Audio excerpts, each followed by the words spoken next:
사랑하는 성도님, 우리의 인생이 지금 여기 서 있는 것은 결코 우연이 아닙니다. 지금 저와 여러분이 이곳에서 함께 예배드리는 것, 지금 내가 살아가고 있는 삶의 자리, 어쩌다가 친구의 손에 이끌려 나의 결정으로 보다는 이미 이전에 하나님의 계획하신 그 은혜와 섭리로 지금 여기에 우리가 서 있습니다. 하나님의 계획하신 목적과 뜻에 따라 오늘 우리는 지금 이곳에 주어진 삶의 자리를 살아가고 있는 거예요. 하나님이 우리의 삶과 우리의 역사의 모든 것을 다스리고 주관하고 보존하시는 분이거든요. 그런데 하나님의 섭리라고 하면 우리가 좀 이런 마음에 의심이 들 때가 있어요. 모순적이라고 생각될 때가 있는데요. 하나님의 섭리와 인간의 자유의 모순입니다. 하나님이 섭리하신다면 굳이 내가 기도할 필요가 있을까? 하나님이 섭리하신다면 굳이 선교할 필요가 있는가와 같은 생각들입니다. 하나님 어차피 다 하신다면서요 라는 생각이지요. 그런데 하나님의 계획하시는 그 목적하에 인도하시는 하나님의 방식은 일방적이거나 강제적으로 일하지 않으십니다. 하나님은 우리를 꼭두가시처럼 로봇처럼 도구나 물건으로 생각하지 않으십니다. 하나님은 우리와 교제하시며 사귀시며 인격적인 사랑의 교제로 우리의 삶을 이끌어 가시는 거예요.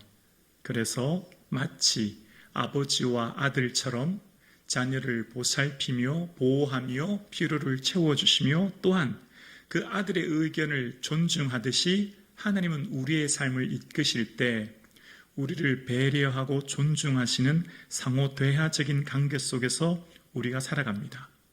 그래서 하나님은 하나님의 일을 하실 때 설득하시고 우리의 동의를 기다리며 협력하셔서 주의 일을 이루십니다.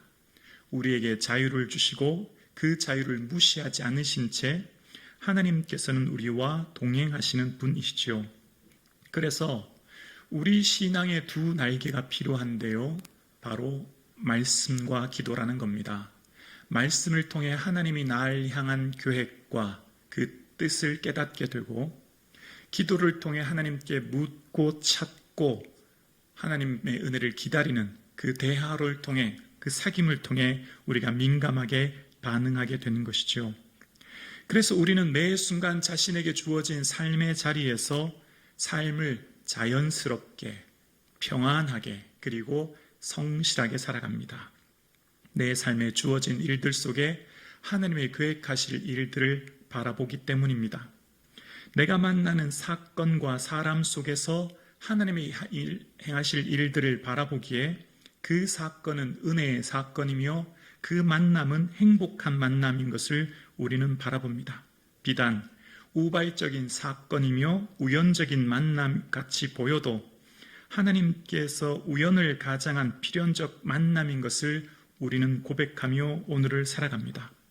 오늘 본문은 만남 속에서 일하시는 하나님을 발견하게 돼요. 성경은 만남의 책입니다. 하나님과 우리와 만남이고요. 나와 이웃과의 만남이시죠. 하나님이 이끄시는 방식, 하나님이 일하시는 방식은 만남이 길이 되게 하십니다. 우리의 인생의 만남은 곧 길이 되게 하시고 그 길을 통해서 하나님은 역사하십니다. 하나님은 우리의 만남을 통해서 길을 열어 가십니다. 그리고 그 만남을 통해 톱니바퀴처럼 서로 맞물려 하나님의 일을 이루어 가십니다. 그래서 우리의 삶에 만남의 은혜가 얼마나 소중한지 몰라요. 지금 이곳에 우리 모두는 서로 다른 삶의 배경, 서로 다른 삶의 환경 가운데 살았던 인생이지만 오늘 이곳에 함께 모인 이유는 바로 예수님을 만났기 때문입니다. 그 예수님을 만났기 때문에 그 길 대신 예수님을 따라 우리가 함께 이곳에서 예배하며 함께 그 길을 가는 것이지요. 예수님을 만났기에 우리 모두는 길 대신 예수님을 따라 걸어가는 이 길이 생명의 길이요 영생의 길임을 알기에 하나님의 은혜 속에 오늘을 살아갑니다. 그래서 하나님께서 우리를 인도하시는 방식은 바로 시간과 사람이라는 거예요. 하나님은 하나님의 타이밍, 그 때를 하나님의 사람, 즉 만남을 통해 우리를 이끄시고 그 일을 이루어 가시는 것이죠. 그래서 오늘 본문에 등장하는 사울을 지도자로 세우시는 첫 번째 여정은 사건으로부터 시작합니다. 바로 상실의 사건, 암나기들을 잃은 사건입니다. 암나기들이라는 복수를 통해 한 마리가 아니라 여러 마리인 것을 알 수 있지요. 오늘날도 암나기는 고가이듯이 그때 당시 많은 재산인 것을 알 수 있고 재산에 큰 손실을 당했던 것을 알 수 있습니다. 주안의 사건은 우리의 성숙을 이루어가는 겁니다. 그래서 지금 아버지 기스는 암나기들을 잃었기에 그 아들 사울에게 사왕과 함께 그 암나기를 찾도록 이야기하고 있습니다. 사울의 출발점은 아버지의 심부름입니다. 거대하거나 거창한 일이 결코 아닙니다. 가정에서 일어나는 아버지의 말에 순종하여 나아가는 사울의 삶을 보게 됩니다. 그리고 여러분, 우리는 이미 오늘 본문 사울의 여정을 우리는 잘 알고 있죠. 암나기를 잃어버려 찾아가는 이 여정의 끝은 사울을 지도자로 세우시는 하나님의 놀라운 계획이 숨겨져 있다고 하는 것을 이미 우리는 말씀을 통해 그 미래를 알고 있습니다. 우리의 삶도 마찬가지입니다. 하나님께서 인도하시는 우리의 길 속에 하나님의 놀라운 계획과 은혜가 숨겨져 있습니다. 이제 사울이 아버지를 따라 아버지의 심부름으로 암나기를 찾아가는 그 길 속에 어디로 가야 할지 어떻게 해야 될지 막막하고 두렵기만 한 그 삶을 걸어가고 있는 것이죠. 그래서 오늘 본문 그러나 그는 아버지의 말에 순종하여 즉각적으로 순종하여 맡겨진 일들에 성실하게 행하는 것을 보게 됩니다. 오늘 본문 9장 4절에 보면 그가 얼마나 성실하게 그 일을 이루었는지 알게 되는데요.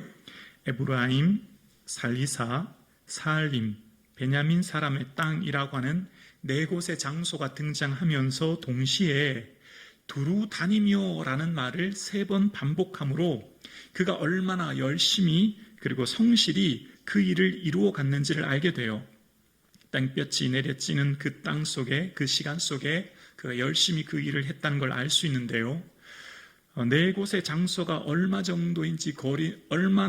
정도의 거리를 다녔는지를 유추해 볼 수 있는 대목이 오늘 본문 9장 20절에 나오는데요.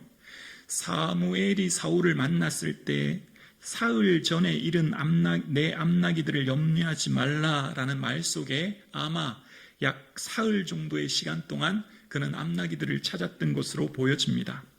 떼약볕에 걸어가는 그 길이 힘들고 지쳤을 법합니다. 제대로 된 숙소나 먹을거리 다 준비되지 않았지만 그의 주어진 일들 속에 성실하게 살았던 그의 모습을 보게 됩니다. 또한 사울은 아버지의 마음을 헤아릴 줄 아는 사람이었다는 걸 알게 됩니다. 5절에 보면 돌아가자 내 아버지께서 암나기 생각은 고사하고 우리를 위하여 걱정하실까 두려워하노라 라고 고백합니다. 맡겨진 자신의 일을 성실히 이루는 사울은 또한 아버지의 마음을 헤아릴 줄 아는 아들이었다는 걸 알게 돼요. 자신만을 생각했다면 그냥 하루 이틀 돌아보고도 끝났겠지만 사흘씩 그리고 사흘 동안도 찾지 못하자 암나기보다 아버지가 우리를 걱정할까 생각하는 아버지에 대한 사랑의 마음과 존중의 마음이 있었다는 걸 알게 됩니다.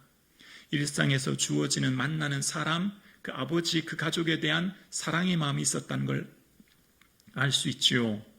그런데 그때 돌아가려고 할 때 사환이 그 사울에게 그렇게 말하지요. 보소서 이 성읍에 하나님의 사람이 있는데 우리에게 그 갈 길을 가르쳐 줄 것입니다 라고 6절에 얘기합니다. 사환이 여기서 포기하지 말자는 겁니다. 조금 더 가면 성읍에 하나님의 존경받는 사람이 있을 것인데 그분이 우리가 갈 길을 가르쳐 줄 거다라는 얘기입니다.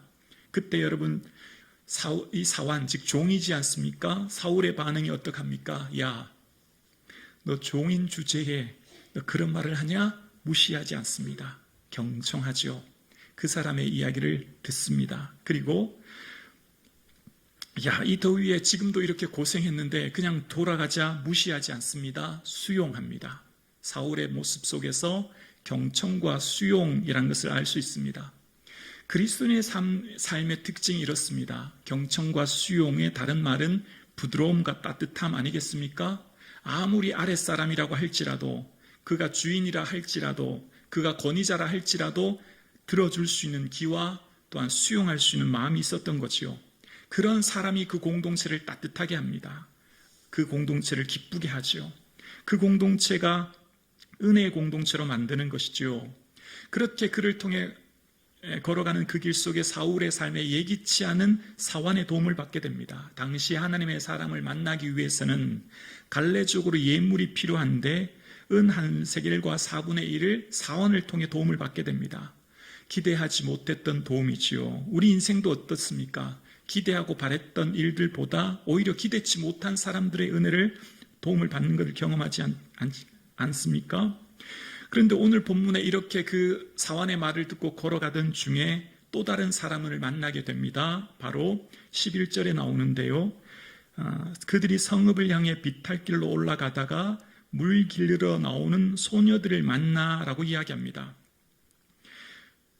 성읍으로 올라가던 길에 만나는 물 기르러 나오는 소녀들을 통해 하나님의 사람이 어디 있는지 어떻게 해야 될지에 대한 방향을 제시받게 됩니다.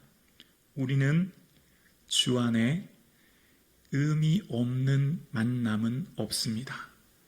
우리의 인생의 모든 만남 속에 하나님께서 이루실 일들을 바라봅니다. 그래서 오늘 본문 그가 올라가는 비탈길에 만났던 소녀들을 통해 이야기를 듣지요. 성읍에 들어가면 산당으로 가는 하나님의 사람을 만날 것이라고요. 그가 축사하기 전에 그곳에서 기다리는 사람들이 먹지 않고 기다릴 것이라는 얘기를 듣습니다. 그리고 올라가던 길, 그리고 올라갔을 때 드디어 사무엘을 만나게 되는데요. 그 절묘한 타이밍을 보게 됩니다. 14절에 이런 내용이 나옵니다. 우리 함께 고백하실까요? 그들이 성읍으로 올라가서 그리로 들어갈 때에 사무엘이 마침 산당으로 올라가려고 마주 나오더라. 사울은 성읍으로 들어가는 길이었고 사무엘은 그 성읍에서 나와 산당으로 가는 길에 딱 마주친 거예요. 그래서 오늘 본문에 마침이라고 하는 것을 이야기합니다. 사울이 사무엘을 만나려고 시간을 계산한 것도 의도적으로 이 시간을 맞추려고 노력한 것도 결코 아닙니다. 의도적으로 사흘 동안 나귀를 찾은 것도 의도적으로 그가 삶을 이렇게 하려고 한 게 아닌 하나님의 인도하심과 계획 속에 사울과 사무엘의 절묘한 타이밍 속에 역사적 만남이 이루어진 것이죠. 원인은 무엇이었습니까? 암나귀를 찾는 것이었습니다. 그리고 어떻게 만나게 됐죠? 사환과 물 길러러 나오는 소녀들의 인도함 받아 사무엘을 만나게 된 것입니다. 이미 우리는 본문을 통해 알 수 있습니다. 하나님께서 사울이 그곳에 올 것을 알고 계셨음을. 그래서 이미 하루 전날 하나님께서는 사무엘에게 내일 이맘때 사울이 올 거야 말씀해 주시고 그를 이스라엘의 지도자로 세우라고 말씀해 주셨습니다. 사울의 삶의 방향의 길을 이미 하나님은 알고 계셨고 그 전에 하루 전에 사무엘에게 그가 내일 이맘때 올 것을 말씀하신 하나님. 우연히 나귀를 잃어 걸어가는 것처럼 보이는 사울의 인생길에 하나님의 오래전에 계획하심의 은혜를 바라보게 되죠. 그리고 지도자로 세우라 말씀하심으로 오늘 본문의 지도자는 군사령관 정도의 의미거든요. 하나님 당신이 왕이 되시며 그를 대신하여 세우시는 군사령관으로서의 지도자를 세우실 것을 말씀하십니다. 오늘 본문을 보면 정말 우연처럼 보이는 필연적인 만남이 등장합니다.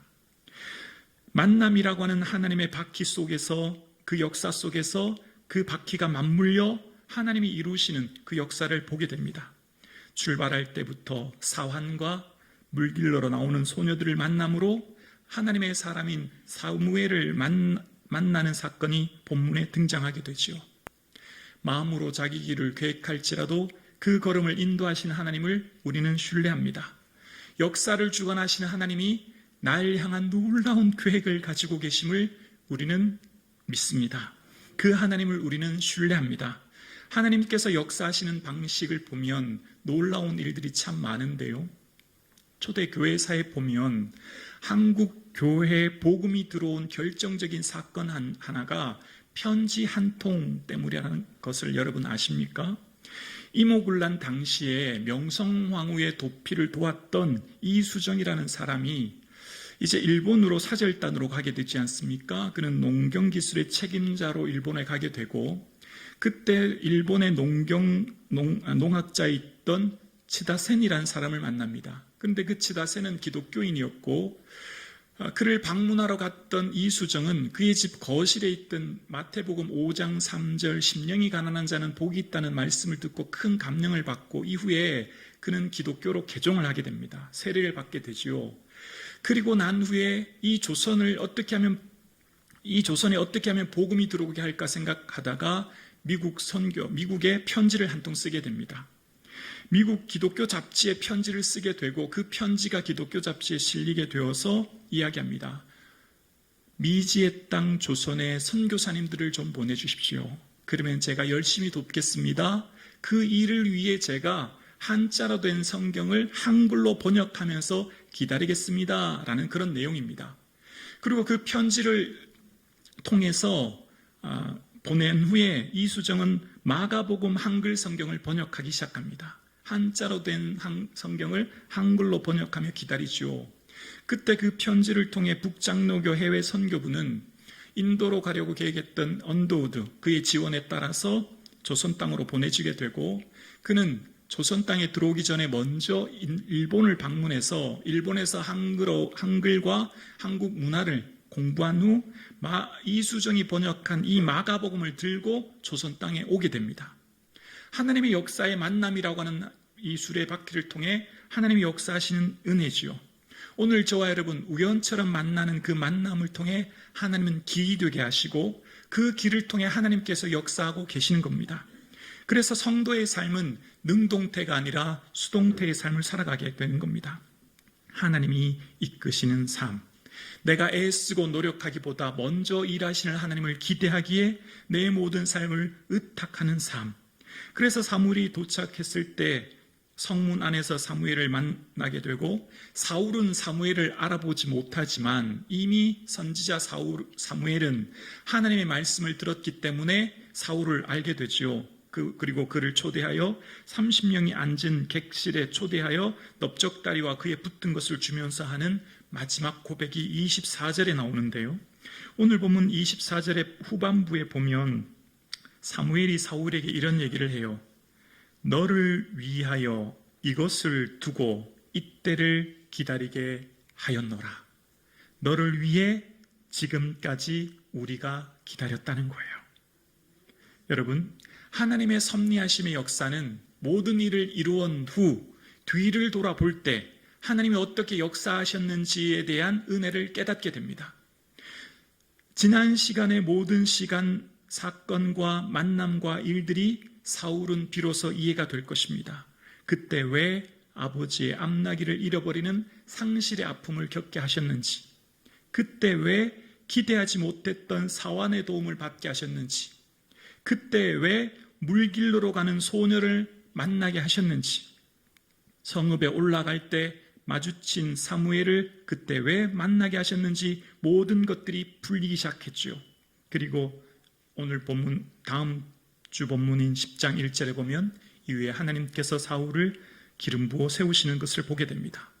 사울의 인생의 여정의 끝은 사울 본인의 입장은 나귀를 찾아가는 길이었습니다. 그러나 하나님은 사울의 삶을 이끄심으로 그를 지도자로 세우시는 가정으로 그를 부르신 거예요. 우리 인생도 마찬가지입니다. 지금 내가 무엇을 향해 쫓아가든 하나님은 우리의 삶 가운데 비록 내가 상실에, 결핍에 혹은 질병에, 삶의 여러 가지 어려움으로 내가 만난 문제 때문에 이것을 하려고 달려가지만 하나님은 우리를 향해 놀라운 은혜를, 놀라운 은총을, 놀라운 영광을 우리를 위해 예비하고 계심을 우리는 믿습니다.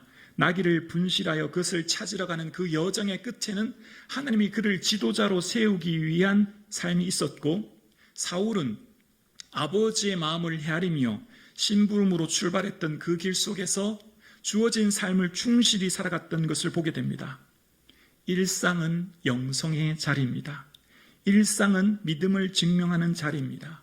교회 아닌 교회 밖에서 우리의 믿음이 드러나는 거죠. 일상은 영성의 자리죠. 그래서 주어진 일상 속에서 삶의 순간순간 속에서 주님을 위해 살아가는 것, 내 삶에 비록 내가 볼 때 보잘것없고 하찮게 여기는 내 삶의 자리를 성실하게 살아가는 것, 하나님을 향한 거창한 비전과 꿈, 사회적 지위와 부여를 통한 영향력 있는 인생도 중요하지만, 그러나 또한 주어진 삶의 자리에서 순간순간 맞이하는 일들을, 비록 하찮게 보이는 일들일지라도 성실하게 살아가는 것, 이것이 하나님의 역사를 이루는 방식입니다. 하나님의 거대한 역사, 그 위대한 역사는 지금 여기에 내가 만나는 그 사람, 내가 만난 그 사건, 내가 만나는 일들 속에서 이루어지는 겁니다. 그래서 비록 사람들이 볼 때는 거창하거나 화려하지 않아도 주부로서의 삶, 직장인으로 삶, 학생으로서 그 주어진 삶을 충실히 살아가는 거죠. 주부로서의 한 번의 설거지, 학생으로서의 한 번의 과제, 직장인으로서의 한 번의 보고서를 하나님께 하듯, 모든 일을 하듯 죽게 하듯 하는 삶, 그 삶을 통해 하나님의 위대한 역사가 지금 우리의 삶을 통해 이루어지고 있는 줄 우리는 믿습니다. 여러분 생각해 보십시오. 사울 왕이 처음부터 나는 위대한 지도자가 될 거야, 나는 이스라엘을 구원할, 블레셋으로부터 이 민족을 구원할 거야 라고 생각하면서 나는 아버지 암나기를 찾아갈 그런 시시한 인물이 아닙니다. 아버지, 그건 저기 사환에게 맡기십시오. 저는 예루살렘에 가서 사무엘을 만나 지도자 학습부터 받겠습니까? 그랬다면 어땠을까요? 여러분, 왕으로 세워지는 사울의 삶은 그저 평범한, 지극히 평범한 일상, 아버지의 마음을 헤아리는 것, 사환의 말에 경청하는 것, 내가 만나는 사람의 말을 수용하는 것, 그것으로부터 하나님의 역사가 흘러갔다는 겁니다. 내가 걸어가는 길 속의 평범한 일상이 하나님의 역사를 이루는 위대한 삶의 자리인 것을 우리는 믿습니다. 시시해 보이고 하찮게 보이는 일일지라도 묵묵히 걸어가는 그 일을 통해 하나님의 위대한 역사와 계획이 있음을 믿기에 시간과 만남, 사건 속에서 하나님의 일하심을 우리는 바라봅니다. 엘렌 크라이더가 쓴 초기 교회와 인내의 발효라는 책을 보면 1세기 초대 교회는 로마가 볼 때 하찮은 미신 집단이었다는 거예요. 아무런 존재감이 없었다는 겁니다. 그러나 3세기에 이를 때쯤 10년 동안 40%씩 성장하는 폭발적인 성장을 이뤘다는 겁니다. 여러분 아시는 것처럼 4세기는 기독교가 공인되지 않습니까? 약 300년 정도 동안 그 기독교가 로마를 정복한 겁니다. 그 이유가 뭔가, 어떻게 그런 일이 일어났는가 라고 하는 그 비결을 자료를 통해 찾으면서 초대교회 성도들은 무슨 열심히 전도했는가? 그렇지 않다는 겁니다. 오히려 초대교회 세례자들에게는 이방인에게 복음 전하라고 권고하는 내용이 없었다는 겁니다. 120가지의 체크리스트 겉면 내용 중에 그런 내용은 없었다는 거예요. 그러면 예배 드릴 때 새로운 새가족을 많이 초대했는가? 그렇지 않다는 겁니다. 오히려 외부 출입을 금했다는 겁니다. 기원 후 68년 네로 황제의 박해 때문에 오히려 외부인이 기독교 공동체에 들어오는 것을 금했다는 거예요. 그러면 선교 조직을 만들거나 선교 협회를 만들었나? 그렇지도 않다는 겁니다. 무슨 사회적 변혁을 꿈꿨거나 인생을 위대하게 살려고 애썼거나 그렇지 않다는 거예요. 그 비결이 뭘까요? 어떻게 그 일이 일어났을까요? 인내하며 일상의 삶을 살아가는 삶. 비록 박해와 시련의 어려움이 있지만 그 주어진 삶을 인내하며 맡겨진 삶의 자리를 충실히 살아갔던 그 삶을 이야기합니다. 그들이 접촉하여 만나는 사람들에게 그리스도의 영향력을 드러내는, 알고 보니 그들의 정체가 드러나게 되었다는 거죠. 그들의 삶이 그들에게 스며들게 되었다는 거죠. 무슨 전략이나 기획을 세운 것이 아니라 무명의 그리스도인들이 평범한 일상의 삶을 살아갔다는 겁니다. 그래서 그를 만나는 가족, 이웃, 사람들이 그리스도를 알게 되었다는 거예요. 여러분, 오늘 사울의 삶의 시작은 민족을 구원하겠다는 거창한 계획이 아니라 그저 평범하면서도 지극히 당연한 아버지의 심부름으로부터 시작하고 있음을 기억하셔야 됩니다. 나 하는 일 하도 적어 큰 열매 눈앞에 안 베어도 주님께 죽도록 충성하면 생명의 면류관 얻으리라. 비록 내가 하는 일이 작고 보잘것 없어도 하나님은 결코 그렇게 생각하지 않으십니다. 지금 여기에 내가 하는 일들 속에서 하나님의 위대한 역사가 이루어 가십니다. 하나님은 하나님의 일을 이루어 가실 때 우리에게 동의와 협력을 통해 우리의 생각을 존중하여 우리와 함께 일하시는 상호 교제를 통해 일을 하시죠. 그래서 늘 물으십니다. 얘들아, 내가 내게 준 십자가 무겁지 않니? 괜찮니? 계속 지고 갈 수 있니? 늘 주님은 물으십니다. 그 부르심 앞에 아멘으로 응답할 수 있는 이 십자가가 영광이요, 이 십자가 은혜임을 고백할 수 있는 거룩한 성도들 될 수 있기를 주님의 이름으로 축원합니다.